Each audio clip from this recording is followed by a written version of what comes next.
먼저 이 집회를 또 허락하셔서 이곳으로 모이게 해주신 우리 하나님께 먼저 감사드리고요. 또 참석해주신 우리 성도님 여러분께 감사와 환영의 인사를 드립니다. 정말 사회적으로 어려운 시기죠. 코로나 때문에. 예전에는 이 정부의 그런 제재도 있었고요. 또 이런 사회적 인식 이런 것들 때문에 모이기가 참 힘들었죠.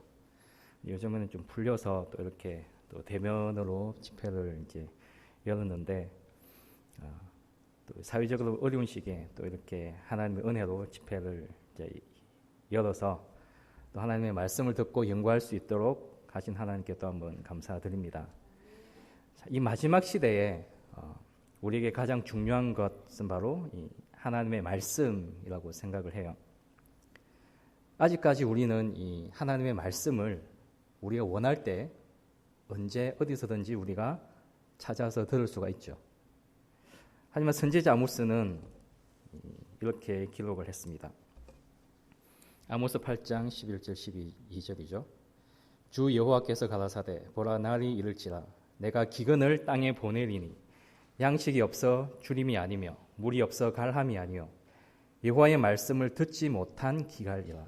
사람이 이 바다에서 저 바다까지 북에서 동까지 비틀거리며 여호와의 말씀을 구하려고 달려 왕래하되 얻지 못하리니. 이 가까운 미래에 하나님의 말씀을 듣고 싶어도 듣지 못할 때가 올 거예요.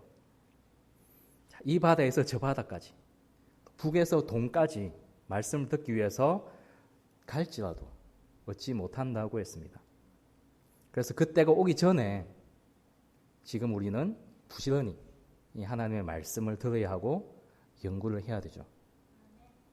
또 사도 바울은 히브리서에 모이기를 패하는 어떤 사람들의 습관과 같이 하지 말고 오직 권하여 그날이 가까움을 볼수록 더욱 그리하자라고 했습니다.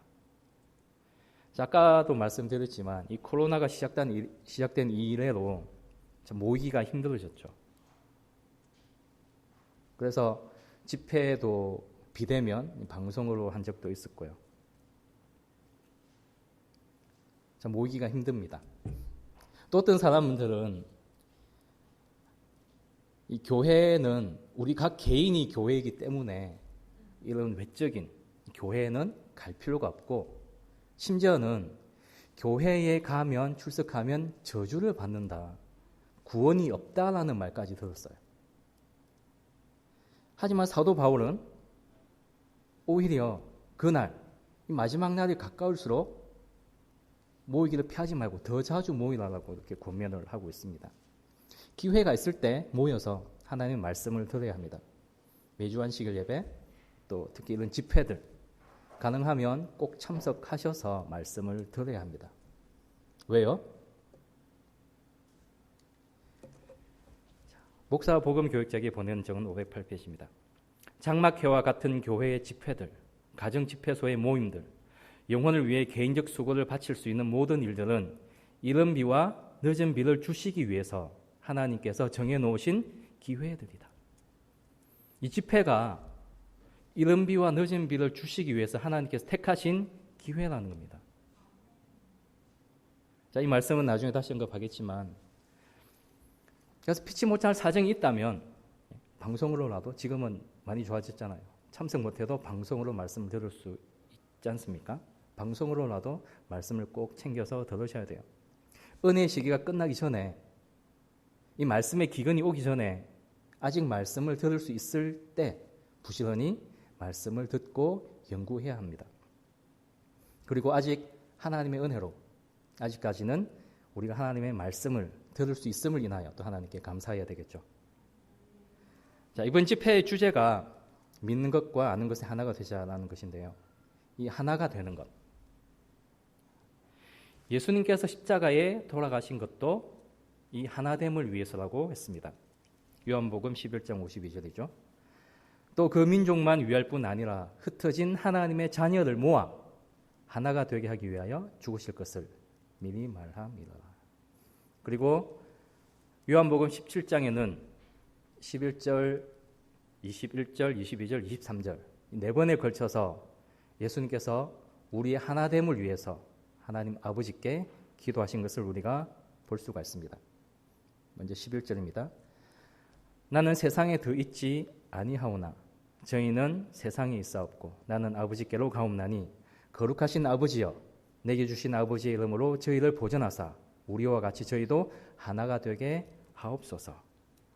21절 아버지께서 내 안에 내가 아버지 안에 있는 것 같이 저희도 다 하나가 되어 우리 안에 있게 하사 세상으로 아버지께서 나를 보내신 것을 믿게 하옵소서. 22절입니다. 내게 주신 영광을 내가 저희에게 주었사오니 이는 우리가 하나가 된 것 같이 저희도 하나가 되게 하려 함이니이다. 마지막 23절요. 곧 내가 저희 안에 아버지께서 내 안에 계셔서 저희도 온전함을 이루어 하나가 되게 하려 함은 아버지께서 나를 보내신 것과 또 나를 사랑하신 같이 저희도 사랑하신 것을 세상으로 알게 하려 함이로소이다. 여기 17장 23절에 보시면요. 온전함을 이루어 하나가 되게 하려 하신다라고 하셨고요. 에베소서 4장 13절에는 하나가 되어 온전한 사람을 이루어라고 하셨어요. 그래서 온전하게 된다는 것은 하나가 된다는 것, 연합이고요. 또 하나가 된다는 것은 연합한다는 것은 온전하게 된다는 것이죠. 그래서 이 하나가 되는 것, 연합하는 것이 중요한데요. 연합하는 것, 하나가 되는 것이 또 왜 중요하냐고 하면 이것은 더전비를 받는 것과 관련이 있기 때문입니다. 오늘 이 마지막 시대에 우리에게 또 가장 중요한 것 중에 하나가 바로 이 더전비를 받는 거죠. 그죠? 1893년 대총회 회보 글입니다. 연합을 위한 요청에 대해 좀 더 생각하자. 이 일이 우리 앞에 놓여 있다. 이것은 큰 외침, 즉 연합은 큰 외침, 더전비를 위한 부르심이다. 환란의 때에 우리를 강하게 하는 것이 바로 이것, 연합이다. 더전비다. 그런데 이것은 이미 시작되었다. 여기에 그 말씀이 있다. 이것은 가장 중요한 것, 곧 한 마음, 한 뜻이 되는 것이다. 즉 하나가 되는 것이죠. 그래서 연합하는 것, 하나가 되는 것, 한 마음, 한 뜻이 되는 것이 더전비를 위한, 큰 외침 더전비를 위한 부르심이라는 겁니다.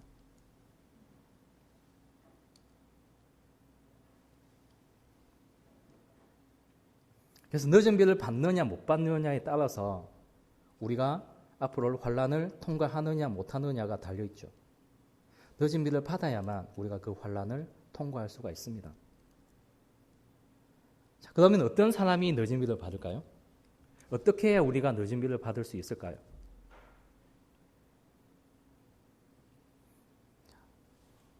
초대 사도시대 때, 이 오순절 때 사도들이 어떻게 이런 비를 받았는지를 알면 알 수가 있습니다.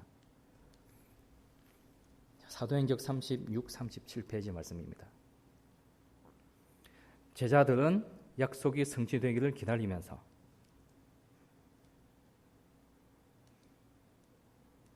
참된 회개로 그들의 마음을 겸비하게 하고 그들의 불신을 자복하였다. 불화와 최상권을 잡으려는 모든 욕망을 버리고 그들은 그리스도인 교제를 통하여 모두 친밀해졌다. 그들은 하나님께 더 가까이 나아갔으며 이러한 생활을 통하여 그들은 그리스도와 밀접한 교제를 할 수 있다는 것이 얼마나 큰 특권인지를 깨닫게 되었다. 오순절 때 이름이 성령을 받기 전에 제자들이 어떠했는지를 설명해 주고 있습니다. 참된 회개로 그들의 마음을 겸비하게 했고요. 그리스도인 교제를 통해서 더 친밀해졌습니다. 한마음 한뜻으로 기도하며 탄원할 때에 그때 하늘에서 예수님께서도 아버지께 늦은 이른비를 간구하셨고요. 또 그때에 하나님께서 이른비를 부어주셨다고 했습니다. 지금도 마찬가지예요. 이른비 때와 마찬가지로 우리가 늦은 비를 받기 위해서는 그 당시의 제자들처럼 우리가 참된 회개로 우리 마음을 겸비하게 해야 되고요. 우리의 불신을 자복하고 회개해야 되고요. 이 세상의 모든 욕망을 버려야 되고요. 그리고 그리스도인 교제를 통해서 서로 간에 더욱더 친밀해져야 되고요. 하나님께 가까이, 더 가까이 나아가야 되고요. 한마음 한뜻으로 기도하고 탄원해야 우리가 늦은 비를 받을 수 있다는 것입니다.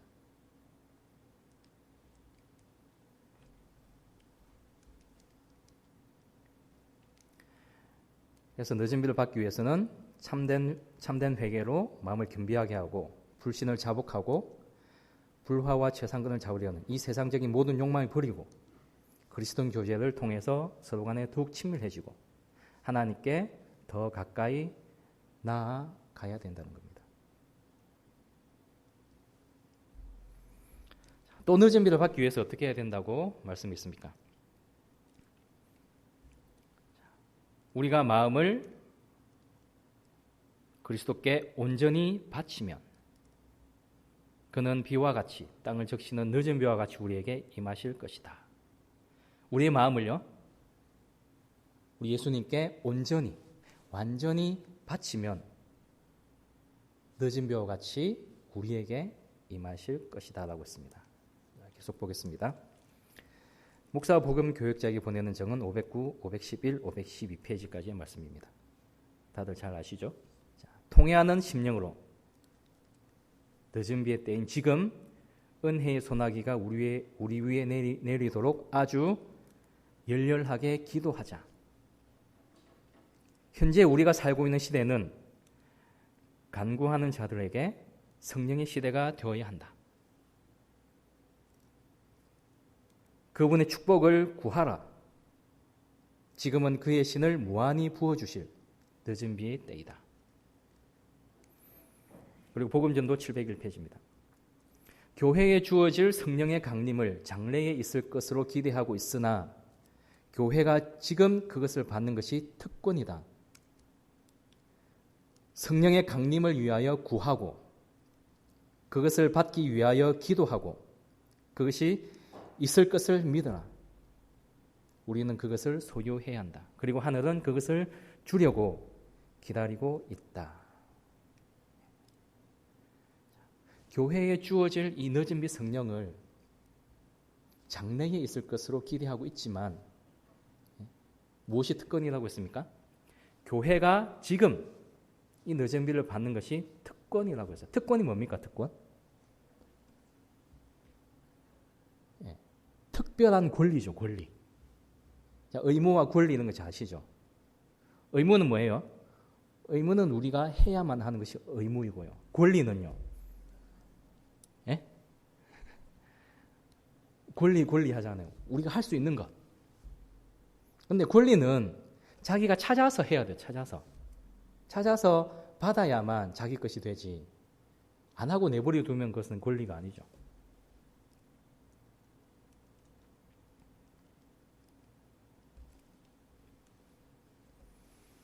사도행전 50페이지입니다. 이것을 우리가 능력을 받을 수 있는 방편임에도 불구하고 왜 우리는 성령의 선물을 열망하고 애타하지 않는가? 왜 우리는 그것에 대하여 말하고 그것을 위해 기도하고 그것에 관해 설교하지 않는가? 우리가 능력을 받을 수 있는, 우리가 성령을 받을 수 있는 방법이 열망하고 애타하는 것, 그 성령에 대해서 말하고 그것을 위해 기도하고 그것에 관해 설교하는 것이 우리가 능력을 받고 성령을 받는 방편임에도 불구하고 왜 그렇게 하지 않는가라고 안타까워하고는 선지자의 말씀입니다.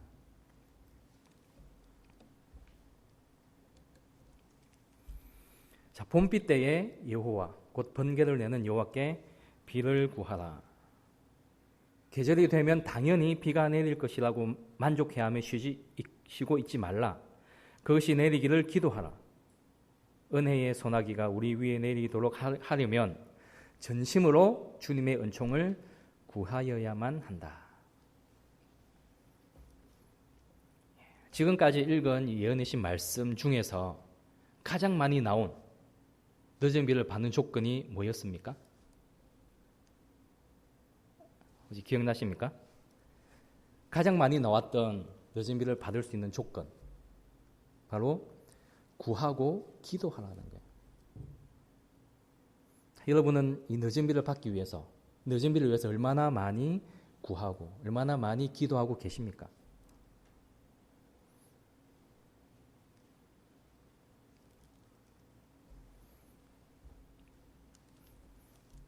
그리고 화이트본 편지 1897년 151페이지 말씀입니다. 이 말씀은 아무 유명한 말씀이라서 잘 알고 계실 거예요. 우리는 늦은 비를 기다리고만 있지 말아야 한다.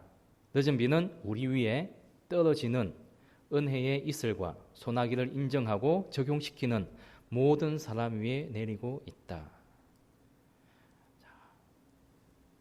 여기는 어떤 조건이죠? 우리 위에 떨어지고 있는 은혜의 이슬과 소나기를 인정하고 적용시키는 것. 그것이 바로 늦은 비를 받는 조건이라는 거죠.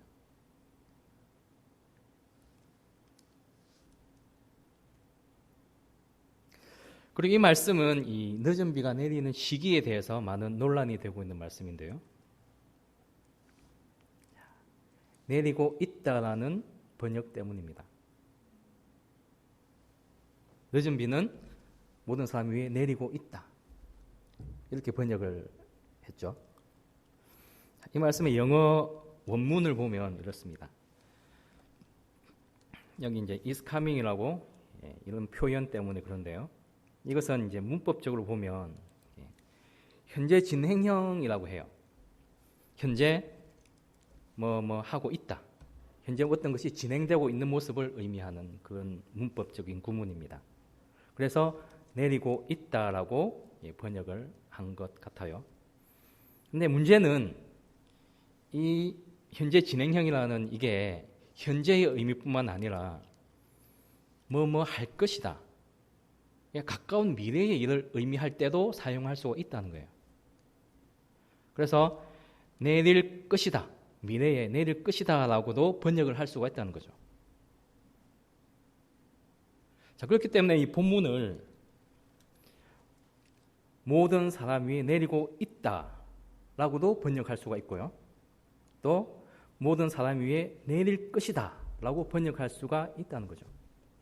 그래서 논란이 돼요. 이 문장을 어떻게 해석하고 어떻게 번역하느냐에 따라서 늦은 비가 현재 내리고 있느냐 아니면 미래에 내릴 것이냐로 의미가 달라진다는 겁니다.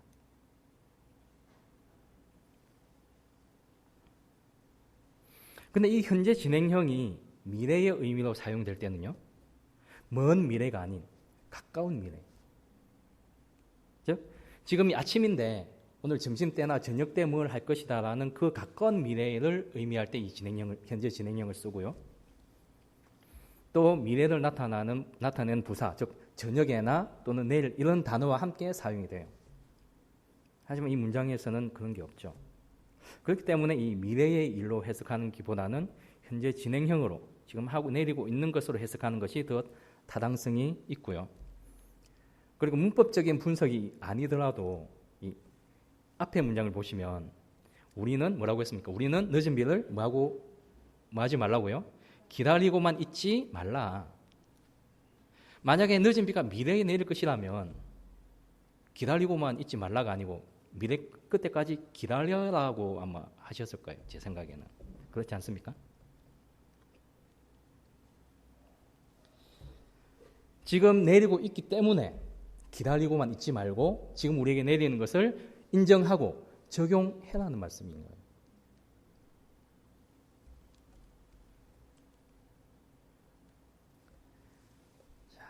그리고 앞에서 이 교회 집회는 이 이른 비와 늦은 비를 주시기 위해 하나님께서 정해놓으신 기회라고 했습니다. 그죠? 그러면 이 집회를 통해서 하나님께서 어떻게 이른 비와 늦은 비를 주실까요? 이것은 이 집회에서, 이 모임에서 하나님께서는 말씀을 통하여 이른 비와 늦은 비를 주신다는 거예요. 하나님의 말씀은 바로 진리이기 때문에. 그렇기 때문에 이 집회에 참석하시는 것이 중요하다는 거죠.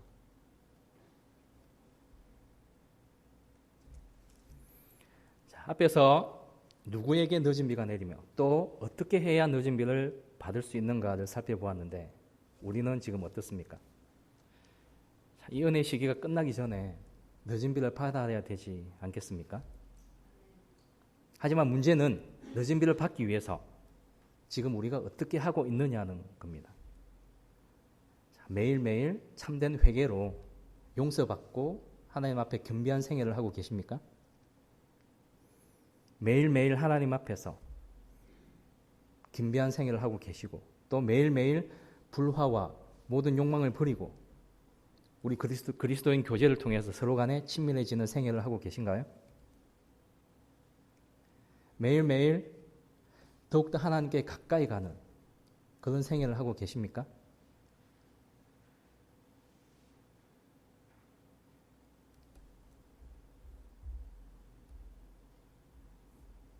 매일매일 늦은 비를 위해서, 늦은 비를 받기 위해서 하나님께 구하고 단언하고 기도하고 계신가요? 정말 안타깝고 두려운 얘기지만 우리가 지금 이렇게 하고 있지 않다면 늦은 비는 우리에게 결코 절대 내리지 않을 겁니다.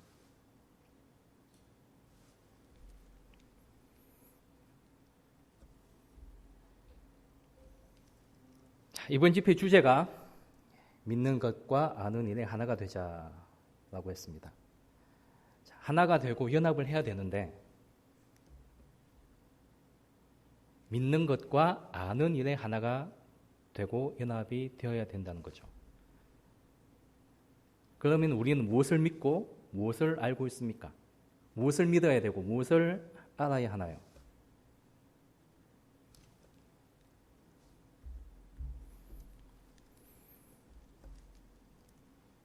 각 세대에 대정되어 있는 말씀이죠.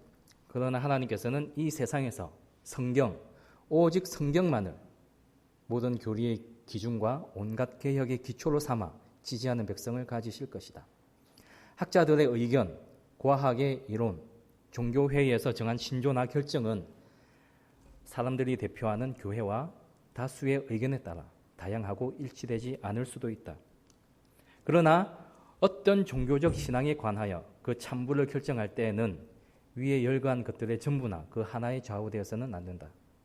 우리는 어떤 교리나 교훈을 받아들이기 전에 그것이 여호와가 이같이 이르노니 하는 분명한 말씀에 일치되는지 확인해야 한다.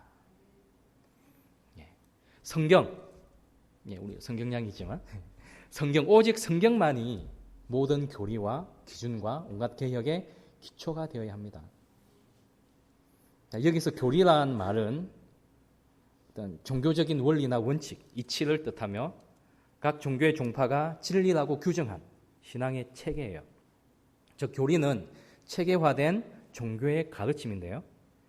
대부분의 종교나 교단은 각각 독자적인 교리를 채택하고 가지고 있습니다.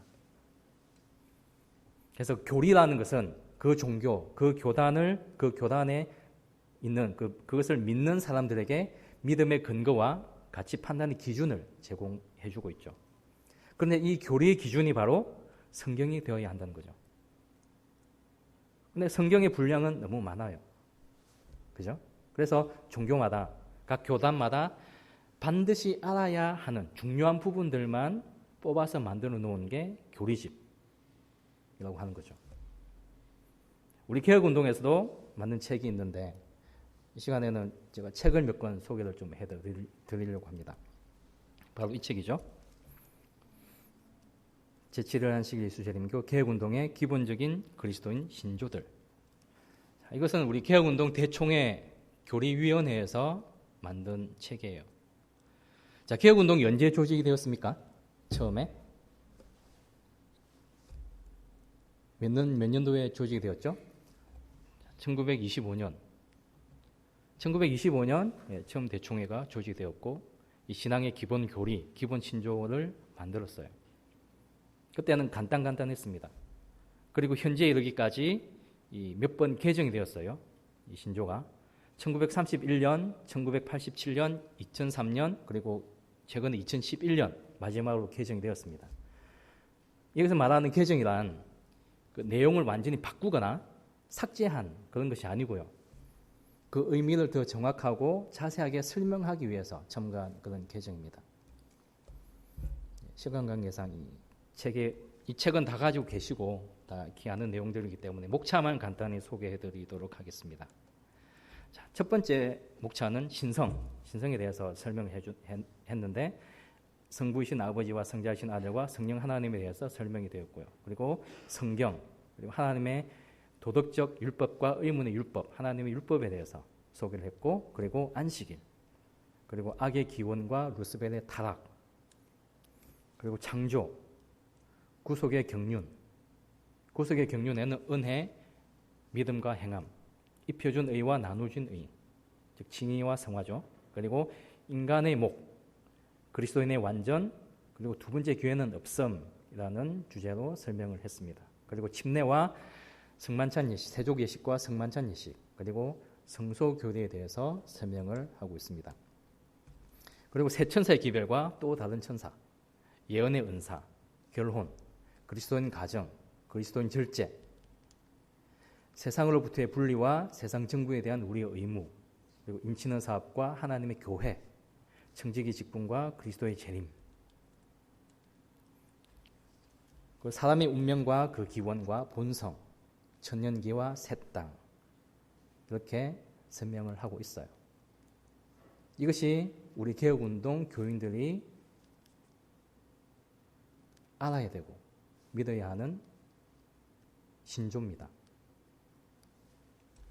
그리고 두 번째로 소개해드릴 책은 바로 2009년도에 안교 교과로 나온 책이에요. 기억이 나십니까? 우리는 이것을 믿는다. 1, 2, 3, 4 해가지고 2009년 한 해 동안 우리 개혁운동은 이것을 믿는다라는 주제로 공부를 했습니다. 혹시 기억나십니까?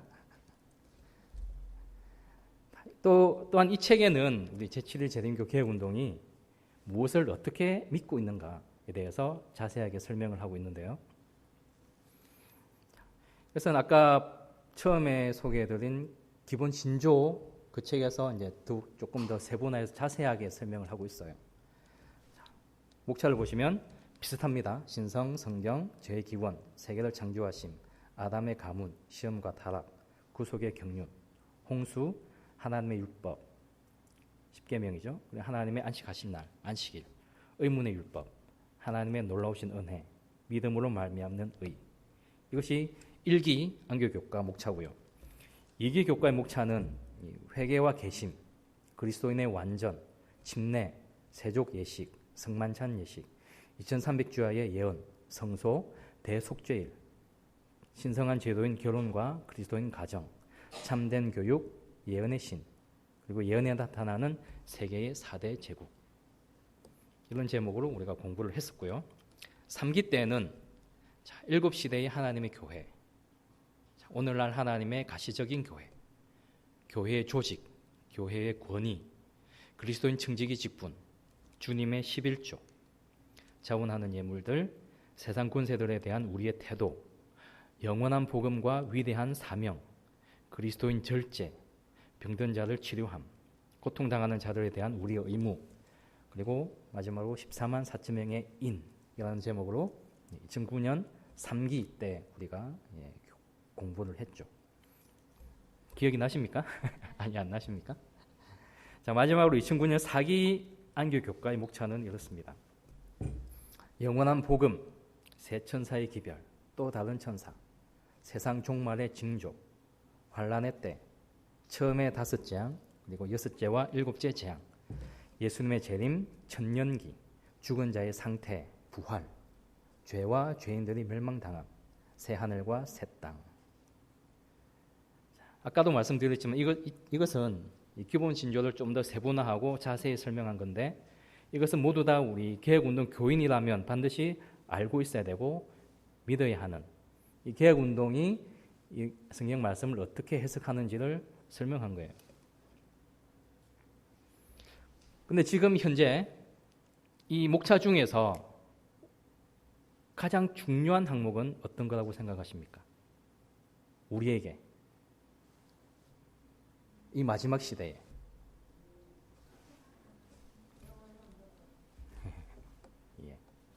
다 중요하죠. 예, 다 중요합니다. 다 중요한데 저는요 개인적으로 세 천사의 기별과 또 다른 천사, 세 천사의 기별과 또 다른 천사에 대한 내용이 제 개인적인 의견입니다. 가장 이 마지막 시대에 우리 개혁운동에 가장 중요하다고 생각을 해요. 왜냐하면요, 이 세 천사의 기별 속에는 다른 많은 항목들이 다 연관되어 있어요. 이 세 천사의 기별을 연구하다 보면 다른 것들도 알 수가 있게 되어 있거든요. 창조주이신 하나님, 그래서 하나님과 창조에 대해서 우리가 또 연관이 되어 있고, 안식일, 그죠? 하나님 율법, 계명, 14만 4천인, 인치는 사업, 재림 등 많은 다른 항목이 다 포함이 되어 있기 때문에 이 세 천사의 기별을 연구하면 이런 것들을 다 자연적으로 알 수가 있게 되어 있고요. 그리고 또 다른 천사는 왜 중요할까요? 이 또 다른 천사가 넷째 천사죠. 이 또 다른 천사에 대한 내용은 우리가 소속된 개혁운동의 정체성에 대한 것이기 때문에 개혁운동이 어떻게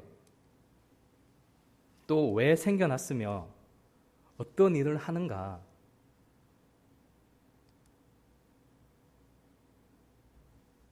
이 또 다른 천사, 넷째 천사의 사업이 바로 마지막 최후의 사업이기 때문입니다. 그래서 제 개인적인 의견은 이 세 천사의 기별과 또 다른 천사가 지금 이 마지막 시대에 우리 개혁운동의 가장 중요한 항목이라고 생각을 하는 거고요. 왜 개혁운동이 있어야 되는가? 개혁운동의 정체성이잖아요. 그죠? 어쨌든 우리는 이 성경 말씀과 예언의 신을 기준으로 말씀을 믿는 것과 말씀을 아는 일의 하나가 되어야 되는데 그게 정말 쉽지 않습니다. 힘들죠. 힘듭니다. 자, 성경은 하나이죠. 성경은 하나이고 말씀은 하나인데 왜 이토록 많은 기독교 종파가 생겼으며 예언의 신의 말씀은 하나인데 왜 이 SDA 재림교회 안에서도 왜 이렇게 많은 분파가 생겼을까요?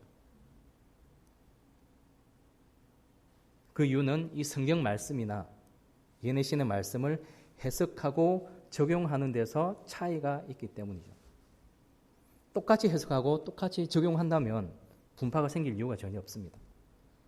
근데 해석하고 이해하고 적용하는 것이 조금씩 틀리기 때문에 분파가 많이 생기는 거예요. 그래서 교단마다, 분파마다 교리와 신조가 다 틀려요. 달라요.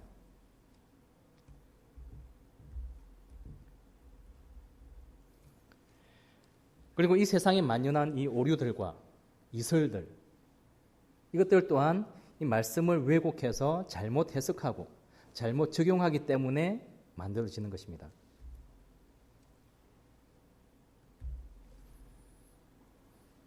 화이트인 서신 1906년 172페이지입니다. 말씀에 대한 왜곡, 묵과 잘못된 설명, 거듭된 적용 등은 놀랍기까지 하다. 이 일에 사람들은 연합한다. 어떤 이가 생각지 않은 것을 다른 이가 제공한다. 많은 사람들이 그들 자신의 생각이 옳다는 것을 입증할 목적으로 성경 말씀을 연구한다. 그들은 자신들의 의견에 맞추기 위해서 하나님의 말씀의 뜻을 바꾼다. 그분께서 보내신 정언에도 그들은 그렇게 한다. 그들은 문장의 절반은 인용하고 그 나머지 절반은 버려두는데 만약 그것도 인용된다면, 그 버려둔 절반도 인용된다면 그들의 논리가 잘못임이 드러날 것이다. 하나님께서는 그들로 하여금 그들의 선입견을 확인하게 하시면서 성경 말씀을 왜곡하는 자들과 투쟁하신다. 원고 1890년자죠. 특별히 이 오류들과 이설들의 대부분은 거의 99%는요. 이 위에 말씀해 드렸듯이 그 문단의 한 문장만 뚝 떼내어서 사용한다는 것입니다. 자, 예를 들어서요. 이 예수님의 재림의 날짜와 시간을 안다고 주장하는 이 분들이 사용하는 한 문장을 보여드리겠습니다. 시대의 소망 633페이지에 있는 말씀인데요. 그리스도께서는 그 날이 언제 이렇게 될는지 우리에게 알리신다. 예. 특히 이 문장은요, 이 태음여간 시기를 주장하는 이 최면순 씨가 가장 자주 사용하는 문장이에요. 우리가 어떻게 예수님 재림 날짜를 알 수 있습니까? 물어보면 이 문장을 딱 보여줍니다. 이 말씀을 근거로 사용하면서 재림의 날짜를 열심히 계산을 하고 있어요. 그런데 이 문장만 놓고 보면요, 예수님께서는 그날, 이 재림의 날이 언제 이르게 되는지 우리에게 알려주시고 계신다고 해석할 수가 있단 말이에요. 이 문장만 보면요. 그런데 이 문장의 앞뒤를 같이 보면 전혀 다른 뜻이 나온다는 거죠. 그 앞뒤 문장입니다. 하나님께서는 천하를 공의로 심판할 날을 작정하셨다. 그리스도께서는 그 날이 언제 이르게 되는지 우리에게 알리신다. 그분은 온 세계가 다 회개할 것이라고 하지 않으시고 이 천국 복음이 모든 민족에게 증거되기 위하여 온 세상에 전파되리니 그제야 끝이 오리라고 말씀하셨다. 앞뒤 문장을 보시면 예수님께서 우리에게 알리시는 그 날은 하나님께서 작정하신 이 천하를 공의로 심판할 날인데요. 그 날이 정확히 언제, 어떤 날짜, 어떤 시간에 이르게 되는지 알리시는 것이 아니라 천국 복음이 온 세상에 전파될 때에 온다라고 말씀하시는 거예요. 정확한 날이나 시간을 알려주시는 게 아니라는 거예요. 이 앞에 문장을 보셔도 됩니다. 그리고 이 문장은 633페이지 말씀인데 632페이지의 말씀을 보시면 더욱더 명확해요. 그러나 예수님께서는 당신의 재림의 날과 시간은 밝히지 않으셨다. 그분은 당신이 다시 나타나실 날이나 시간은 자신이 알게 할 수 없다고 제자들에게 분명히 말씀하셨다. 만일 그분이 이것을 자유로 나타내실 수 있었다면 왜 항상 기다리는 태도를 가지도록 그들을 권유하실 필요가 있었을까? 우리 주님께서 나타나실 그 날과 시간을 안다고 주장하는 자들이 있다. 매우 열심히 그들은 미래의 시간표를 상세하게 만들고 있다. 그러나 주께서는 그들이 가지고 있는 근거에 대하여 그들을 경고하신다. 인자의 재림의 정확한 시간은 하나님의 오묘이다. 얼마나 명확한 말씀입니까? 하나님의 오묘입니다. 사람이 알 수가 없어요. 하지만 그 뒤에 있는 단 하나의 문장만 가지고 재림의 날짜와 시간을 알 수 있다고 주장을 하는 거죠. 그래서 이렇게 말씀을 왜곡하고 올바로 해석하지 못하기 때문에 이 오류들과 이슬들이 생기고요. 또 그러므로 해서 연합하지 못하고 하나가 되지 못하고 한 마음 한 뜻이 되지 못하는 거잖아요. 그래서 우리가 연합하고 하나가 되기 위해서는 한 마음 한 뜻이 되기 위해서는 이 말씀을 올바로 이해하고 올바로 해석하는 것이 필요하다는 겁니다. 자, 그러면 우리가 이 말씀을 읽을 때 어떻게 그 말씀을 이해하고 해석해야 잘 이해하고 잘 해석하게 되는 걸까요? 자, 이 조지 R 나이트라는 사람의 책에 있는 이 엘렌 화이트의 글들을 해석하는 몇 가지 원칙에 대해서 소개해드리고 지금 마치도록 하겠습니다.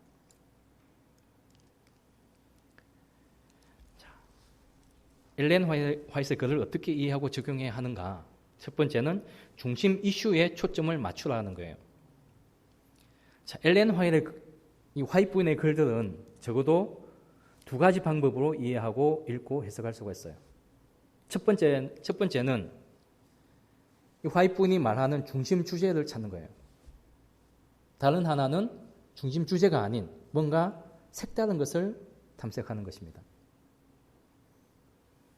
첫째 방법, 중심 주제를 찾는 것은 올바른 길로 인도하는 것이고요. 중심 주제가 아닌 어떤 색다른 것을 찾는다면 화이트 부인의 의도를 곡해해서 극단으로 기울게 합니다.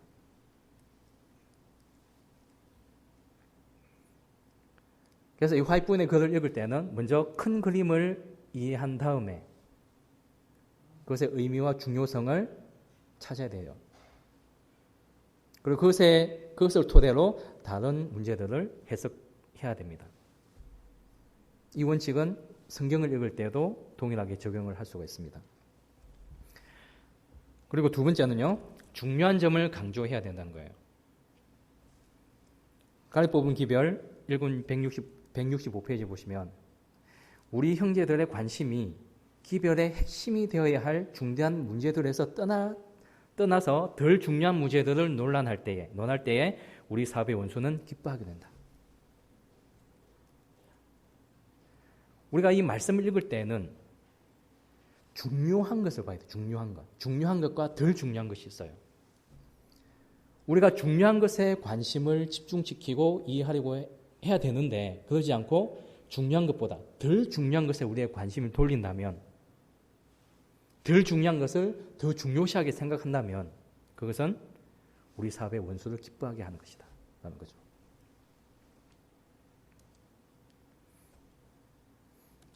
세 번째는 어떤 주제에 대해서 접할 수 있는 모든 정보를 연구해야 된다는 겁니다.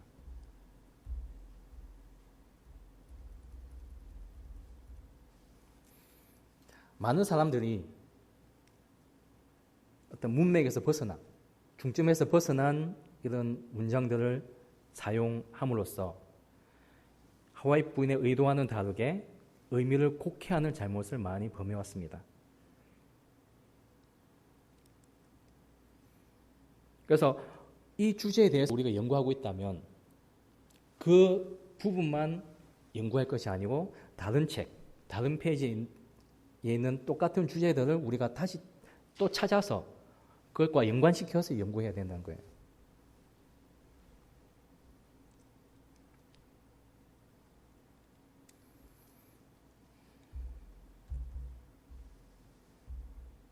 자, 네 번째는 극단적인 해석을 피해야 되는 것입니다.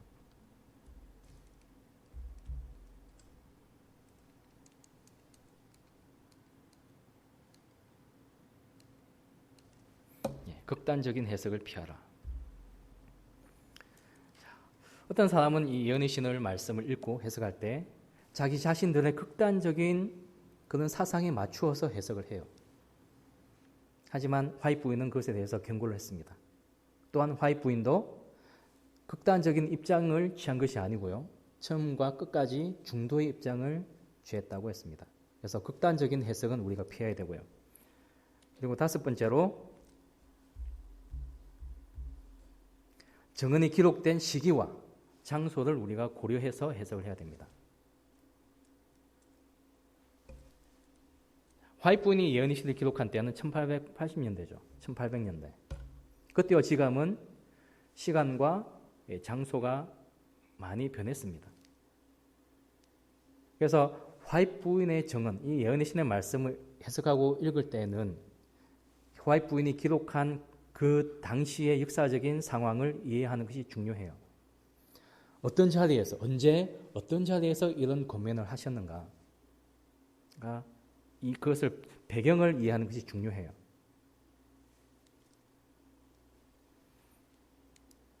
그래서 가리 뽑은 기별 1권 57페이지에 이런 말씀이 있습니다.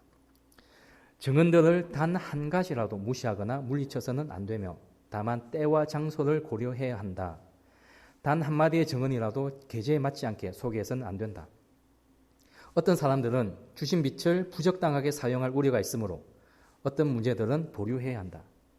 아무리 사소한 문제를 다룬 것일지라도 모든 것이 중요하며 적절한 시기에 정언들이 전달되어야 한다. 그래서 우리가 이 정언들을 사용하고 적용하고 이해하고 해석할 때는 그 정언이 기록될 그 때와 장소를 우리가 고려해서 이해하고 해석해야 된다는 거죠. 그리고 여섯 번째는 각 진술을 문맥에 비추어 연구하랍니다. 그런데 사람들은 너무나도 자주 이 문맥에서 완전히 벗어나서 떨어지는 단락이나 어떤 진술의 근거에서 이해하고 해석하려고 합니다. 그래서 화이트 부인이 이런 말씀을 쓰셨습니다. 많은 사람들이 그들 자신의 생각이 옳다는 것을 입증할 목적으로 성경 말씀을 연구한다. 아까 읽은 말씀이죠. 그래서 전체 문장이 아니라 중간에 한 문장만 따로 떼서 사용하는 것. 그래서 우리가 말씀을 연구하고 해석할 때는 그 한 문장만이 아닌 그 앞뒤 문맥을 합해서 다른 문맥, 다른 문장과 연합해서 비추어서 연구해야 된다는 거죠.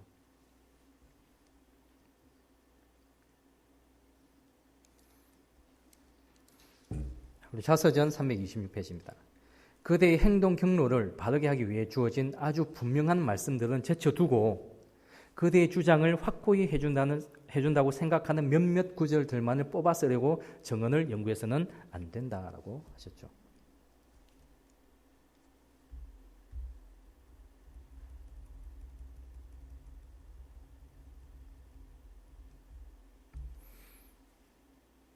일곱 번째는 바탕을 이루는 원칙을 찾아야 됩니다. 화이트분이 하셨던 어떤 권면은 화이트분이 살던 그 당시에는 흔히 있었던 일이지만 오늘날은 그렇지 않은 경우가 있어요. 좀 전에도 나왔지만 장소와 시간이 달라졌기 때문에. 하지만 그 권면을 이루는, 그 권면의 바탕을 이루는 원칙을 우리가 찾아야 돼요.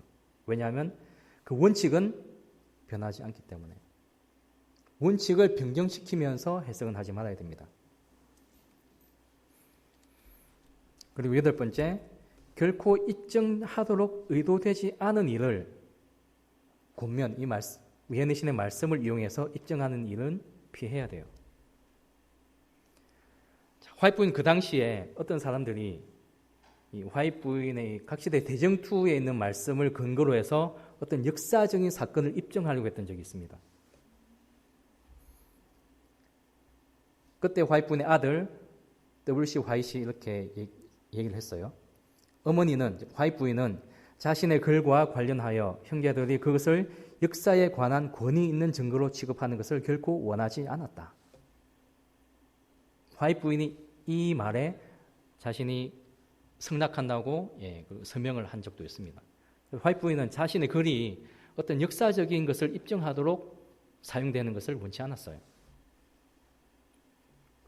그래서 우리는 화이트 부인의 글을 근거로 해서 어떤 역사적인 그 사실을 입증하도록 이렇게 사용해서는 안 된다는 거죠.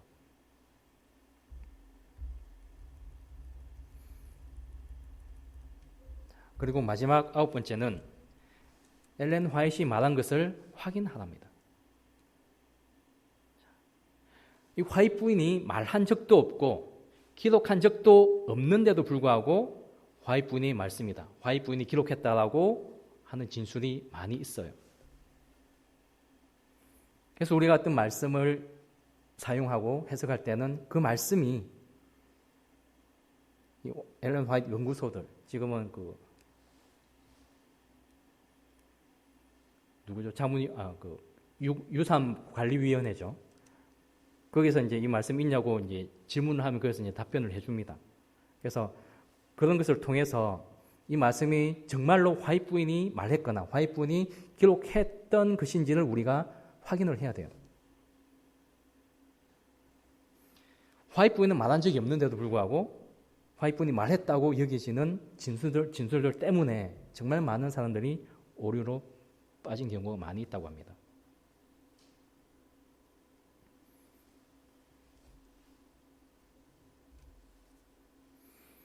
그래서 우리가 화이트 부인의 말씀, 예언의 신의 말씀, 또 성경 말씀을 읽을 때도 똑같아요.